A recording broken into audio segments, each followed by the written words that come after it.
Goeiemôre vriende, weer eens met jou. Ek groet elkeen in die naam van Jesus. Ek is lus om so net so 'n bietjie weer met julle lekker te gesels verder hier in deel 4 van oor geestelike groei. En voor ons verder gaan, voor ons met mekaar gesels, kom ons vra die seën van die Here eers oor die woord. Vader, ons vra U in die naam van Jesus dat U deur die werking van die Heilige Gees ore sal open, harte ontvanklik sal maak vir die woord. Here, spreek deur die spreker, maar tot die harte van elke een. Here, maar spreek ook tot my as spreker se hart vandag. Vader, ons het so nodig om verander te word na die gelykvormigheid van Jesus. Ek bid dat die hierdie boodskappe sal seën, Here, en dit sal uitdra na die uithoeke van die wêreld. Dit bid en vra ek in Jesus naam. Amen. Vriende, ek groet julle elkeen in die wondernaam van Jesus weer, vir julle daar in Engeland, vir julle daar in Spanje, Australië, die eilande, oral waar julle bevind. Selfs in Nieu-Seeland het ons vriende wat luister hierso. Nou vriende, soos wat die woord versprei deur die wêreld, so is ons God alomteenwoordig. Maar weet jy wat? In Hosea 4 vers 6 staan daar die woorde: My volk gaan ten gronde deur 'n gebrek aan kennis. En daarom wil ek hê, en baie mooi luister vandag na die woord, maar ek wil u ook vra. Dit wat ek met u deel elke dag, gaan toets dit aan die woord van God. Maar vandag is ons in deel 4, ons praat oor geestelike groei, is om soos 'n kind te groei, van baba tot volwassene.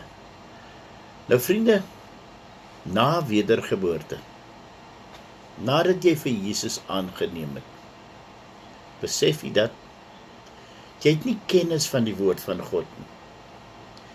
Jy is maar soos 'n baba wat nog nie eens skool toe gegaan het nie. Weet jy, 'n baba is een van die mooiste dinge wat daar seker is. En as daar 'n baba in die huis is, gee almal mos aandag en bewonder hierdie volmaakte klein mensie wat van God af ontvang is, want dit is wat 'n baba is. 'n Baba is geskenk uit die hand van God. Maar het jy opgelet, ons is nie sommer bekommerd oor die baba nie, maar as hierdie babatjie nie groei nie, en na 'n tyd begin die baba nie kruip nie loop nie, en hierdie baba is hulpeloos en bly afhanklik, dan besef ons daar's groot fout, en is ons gou om hulp te soek, want gewoonlik is hierdie kind liggaamlik gestrem, of geestelik, liggaamlik of verstandelik sal ek sê, vertraag. Vir ouers bring dit baie probleme en hartseer. En hulle kind wil hulle gesond hê. Hulle kind lewe wel, maar dis is ook al wat dit is. Besef jy dat God het sy kinders lewe gegee deur die wedergeboorte. En nou wil hy ons moet ook groei. Hy wil hê ons moet sterk word. Jesus het juis in Johannes 10:10 gesê, ek het gekom, dat julle lewe in oorvloed kan hê. Besef jy, my broer en my suster,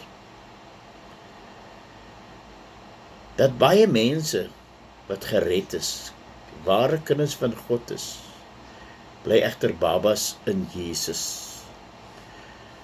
So was dit met die Korintiërs, toe Paulus aan hulle geskryf het, en ek lees dit vir die 1 Korintiërs 3:1. Hy sê, ek kon nie met julle spreek soos geestelike mense nie, maar soos vleeslike, soos met klein kinders in Christus. Die boodskap sê vir ons dit so, hy sê, soos 'n papbabatjie net melk kan inkry, het julle net kans gesien vir die heel eenvoudigste geestelike boodskappe. Enige iets meer ingewikkeld was vir julle te veel. En nog steeds gaan dit met julle so, want julle stel net belang in julle self en julle eie menslike behoeftes. Kyk net na julle. Julle beklei soos kat en hond onder mekaar. Julle gun mekaar niks nie. Bewys dit nie juis dat julle net in julle self dink nie? Tree julle nie op soos mense wat eerder hulle eie belange as God se belange kies nie? Weet jy, vriende, God het bedoel dat sy kinders moet groei tot volwassenheid, en tog sukkel so baie Christene nog jare nadat hulle gered is. In Hebreërs 5:12 sê die boodskap vir ons om die waarheid te sê, behoort julle eintlik self al mense te gewees het wat ander van dieper dinge van die godsdienst kon vertel. Maar kyk net na julle. 'n Mens moet julle weer van die begin af al die basiese dinge oor God en sy boodskap leer. Dit is so, vriende. Die Bybel sê ook vir ons in Hebreërs 5 vers 14 en ook tot 6:1. Kan jy lees daai hele stuk deur?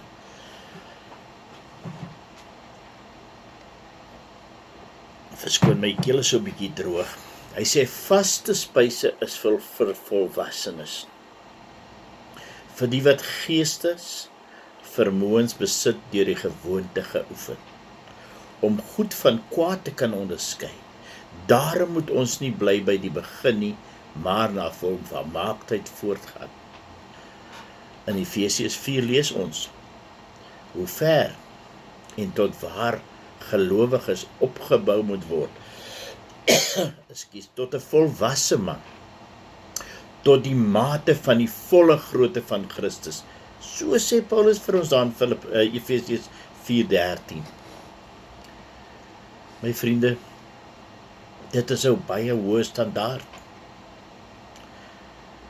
En dit kan alleenlik bereik word as ons ernstig is met God. As ons volkome oorgegee is aan die Heilige Gees. As ons gereeld onder leiding van die Heilige Gees Bybelstudies doen. Gereeld bid. Alleenlik dan sal daar volgehoue geestelike groei wees en die bekragtiging van die Heilige Gees. Tot ons dan môre met u gaan praat. Wanneer ek met u gaan praat oor waarom is die dinge waaroor ek praat, naamlik geestelike groei, so noodsaaklik. Daar is 'n hele paar punte wat ons gaan aanhaal. Vriende, want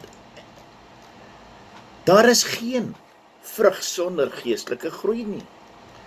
Daar is ook nie krag sonder geestelike groei nie. Ek noem die dinge vir u sodat u kan luister môre, want daar is geen standvastigheid sonder geestelike groei nie. Daar is ook geen eer aan God sonder geestelike groei nie. Maar daardie dinge sal ons môre met mekaar praat. Mag God u seën, u deurdra. Ek vra u bid asseblief vir my. Bid vir my gesondheid. Ek sukkel verskriklik, veral met my bene en my rug.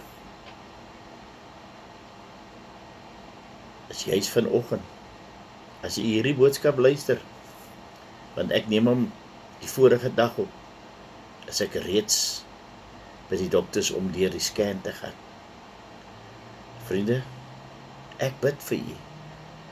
Ek ken nie almal nie, ek ken net 'n naam. Maar ek bid dat God met u sal wees. Bid vir u gesondheid, bid vir myne. Maar bid tot God en gee hom alle eer. Tot ons môre weer praat, seënd is u in die naam van Jesus. Vader, seën ons elkeen en dra vir ons deur ook in die dag. Want u beloof in Psalm 68:20, as ons glo in God, sal ons dag vir dag deurdra, want God is 'n God van voorsiening. Amen.